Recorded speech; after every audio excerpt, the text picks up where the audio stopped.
Qonunchilik palatasida yaxshi bir an'ana bor. Huquqiy munosabatlarni tartibga solishga qaratilgan qonun loyihalarini ikkinchi o'qishga tayyorlash jarayonida amaliyotda qanday ishlashini ko'zdan kechirish maqsadida joyiga chiqib o'rganiladi. Ushbu o'rganishlarning navbatdagisi Korrupsiyaga qarshi kurashish va sud-huquq masalalari qo'mitasida ko'rib chiqilayotgan sud ekspertlik faoliyati to'g'risidagi yangi qonun loyihasi yuzasidan o'tkazildi.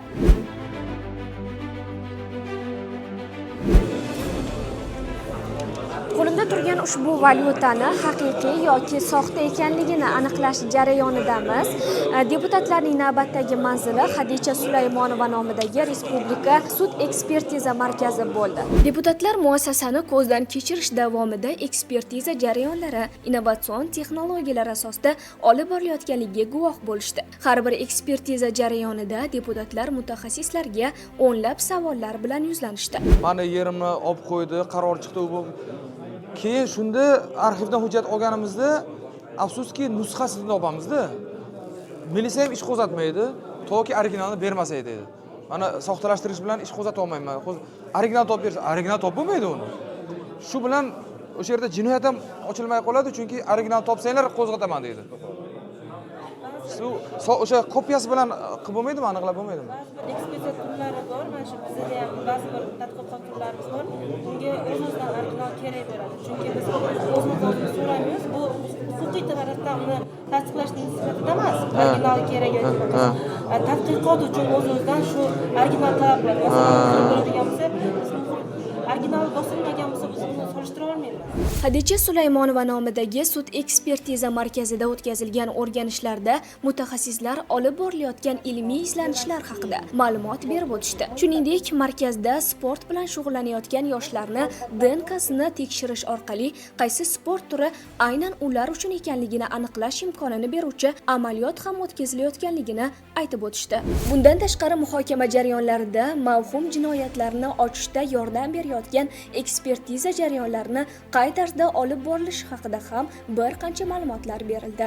Bugungi kunda mana shu sud ekspertlari nafaqat demak o'zimizda milliy ekspertlar, o'zimizda olimlar, balki butun dunyo hamjamiyati sud ekspertlarini eng rivojlangan mamlakatlaridan demak mazkur bir yo'nalishlarda hamkorlikni rivojlantirib sud ekspertlari demak taklif qilinadi. Mazkur bir qiyin ishlar bo'yicha mana shu laboratoriyalarda mana shu ishlarni birgalikda ekspertizani birgalikda olib borish demak maqsadli hisoblanadi. Bu yerda nafaqat yuristlar, sud ekspertlari, balki mana shu ilmni, ya'ni ilmiy ishlarni, ilmiy tadqiqotlarni sud ekspertizasi jarayonida olib borilayotgan tibbiyot ekspertizasi jarayonida olib borilayotgan ilmiy demak jarayonlarni demak amaliyotga tatbiq etilganligini ko'rib turibmiz. Har bitta laboratoriyani yonida demak o'nlab savollar bilan deputatlarimiz murojaat qilishyapti. Bu esa qonunni takomiliga yetkazadi va albatta kelib o'z ko'zi bilan ko'rgan, bu albatta boshqacha va bu shu jarayonda ekspertiza jarayonida ishtirok etishni o'zi boshqacha va bu o'z navbatida har bitta qabul qilinayotgan o'sha moddani o'sha juda teran hamma tomonlama takomillashtirilib qabul qilinishiga olib keladi. Keyingi manzil Ichki ishlar vazirligi akademiyasi kriminalistik ekspertizalar kafedrasi bo'ldi. Bu yerda ham deputatlar sud ekspertiza jarayonlarining qanday olib borilishi bilan tanishishdi. Mutaxassislar tomonidan amaliy mashg'ulotlar, ko'rgazmali qurollar orqali ish jarayoni ochib berildi.